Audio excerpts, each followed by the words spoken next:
আচ্ছা, এমন একজনের কথা ভাবা যাক, যিনি ১৯ শতকের সমাজের সব নিয়মকানুন একেবারে চোখের সামনে ভেঙে গুড়িয়ে দিয়েছিলেন।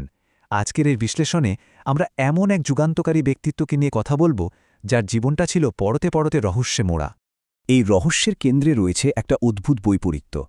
১৯ শতকের ভারত, তখন জাতপাতের কি সাংঘাতিক কড়াকড়ি ছিল, তাই না? আর সেই সময়ে দাঁড়িয়ে একজন ব্রাহ্মণ ঘরের ছেলে ইচ্ছে করেই সমাজের সব গভীর কুসংস্কার ভাঙছেন।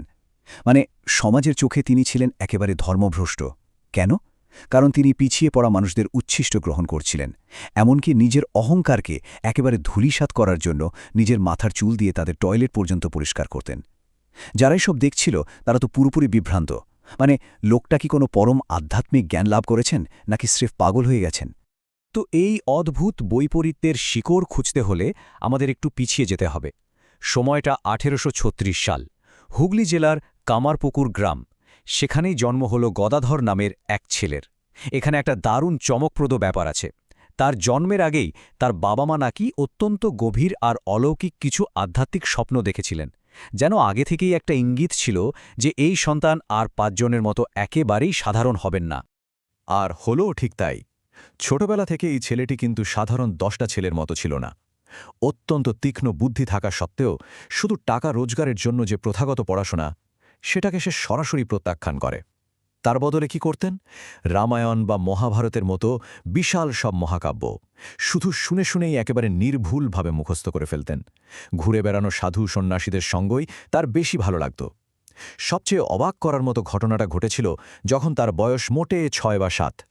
আকাশে কালো মেঘ আর তার পটভূমিতে সাদা বকের উড়ে যাওয়া দেখে তিনি এমন এক অসীম শান্তি অনুভব করেছিলেন যে সেই আনন্দেই অজ্ঞান হয়ে যান। ভাবা যায়? এরপর ১৮৫৫ সাল, এই কাহিনীতে একটা বিরাট মোড় আসে। গদাধর চলে এলেন দক্ষিণেশ্বরের কালী মন্দিরে। তারপর ১৮৫৬ সালে বড় ভাইয়ের মৃত্যুর পর এখানকার প্রধান পুরোহিতের বিশাল দায়িত্ব এসে পড়ে তার কাঁধে। আর সত্যি বলতে কি, ঠিক এই জায়গা থেকেই তার জীবনের দিশা একেবারে নতুন একদিকে ঘুরে যায়। মন্দিরে তার ভক্তির মাত্রা ধীরে ধীরে এমন এক চরম পর্যায়ে পৌঁছায় যা দেখে সাধারণ মানুষের চোখ কপালে ওঠার জোগান। তিনি কালীমূর্তিকে নিছক কোনো পাথর ভাবতেন না। আসলে তার কাছে সেটা ছিল এক জীবন্ত শ্বাসপ্রশ্বাস নেওয়া সাক্ষাৎ মা। মূর্তির সাথে তর্ক করা, অভিমান করে কাঁদা, এমনকি নিজের হাতে মূর্তির মুখে সরাসরি খাবার তুলে দেওয়া, এগুলোই হয়ে উঠল তার রোজকার কাজ। নিজের খাওয়া দাওয়া বা পোশাক আশাকের দিকে তো কোনো হুঁশই থাকত না। এই আচরণ দেখে মানুষ তো কানাঘুষো শুরু করেই দিল যে হয়তো তার ওপর কোনো দেবীর ভর হয়েছে, আর নয়তো লোকটার মাথা পুরোপুরি খারাপ হয়ে গেছে।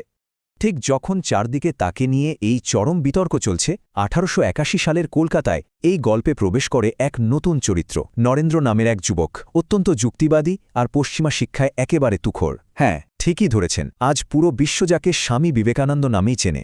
যুক্তি আর নিরাকার ঈশ্বরে বিশ্বাসী এই সন্দেহবাদী তরুণ একদিন সোজাসুজি মন্দিরের সেই অদ্ভুত পুরোহিতকে অত্যন্ত তীক্ষ্ণ আর সরাসর একটা প্রশ্ন ছুড়ে বসেন।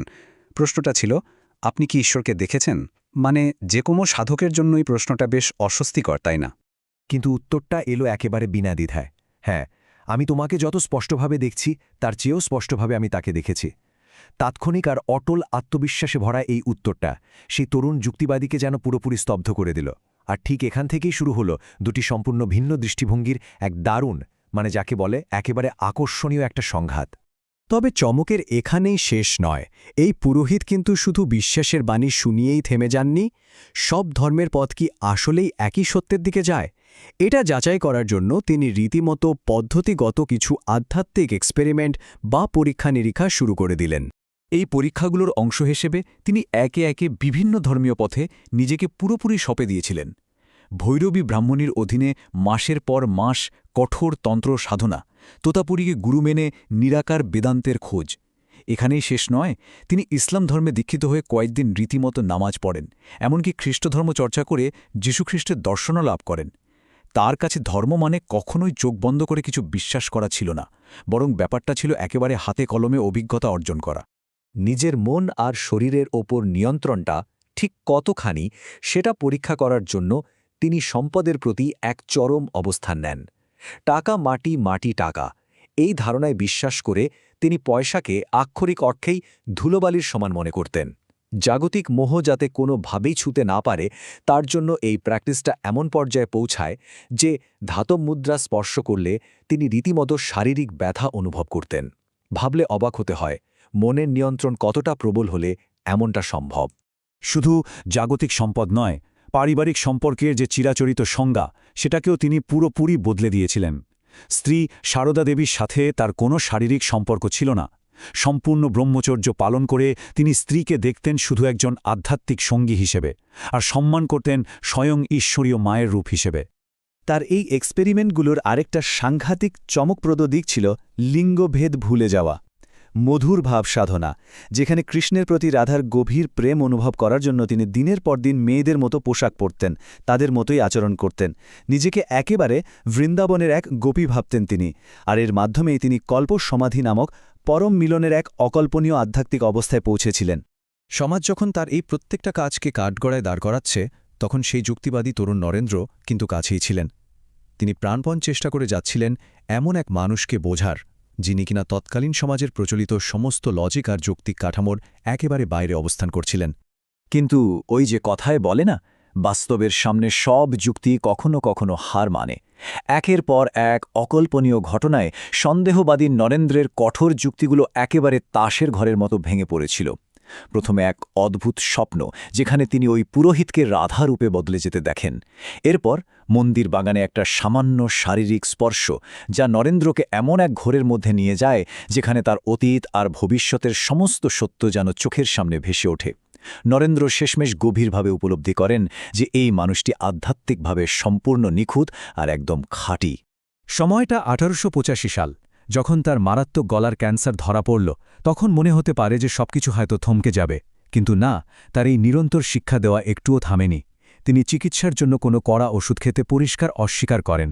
এই যে অমানবিক একটা শারীরিক যন্ত্রণা, এটাকেও তিনি ঈশ্বরের ইচ্ছা হিসেবে হাসি মুখে মেনে নিয়েছিলেন। এই চরম অসুস্থ অবস্থাতেও তিনি যে বিশাল আর বিশ্বব্যাপী প্রভাব রেখে গেছেন তা সত্যি অকল্পনীয়। কাশীপুর গার্ডেন হাউস হয়ে উঠেছিল তার শিষ্যদের শেষ শিক্ষাকেন্দ্র। তিনি তাদের শরীরের প্রতি মোহ ত্যাগ করার শেষ পাঠটুকু দেন। অবশেষে 1886 সালের 16ই আগস্ট তিনি পৃথিবী থেকে বিদায় নেন। কিন্তু তার সবচেয়ে বড় সাফল্যটা কি বলুন তো? ওই যে সন্দেহবাদী তরুণ নরেন্দ্র, তিনি ততদিনের স্বামী বিবেকানন্দে পরিণত হয়েছেন, যিনি পরবর্তীতে বেদান্তের মহান বাণী সারা বিশ্বে সগৌরবে ছড়িয়ে দিয়েছিলেন।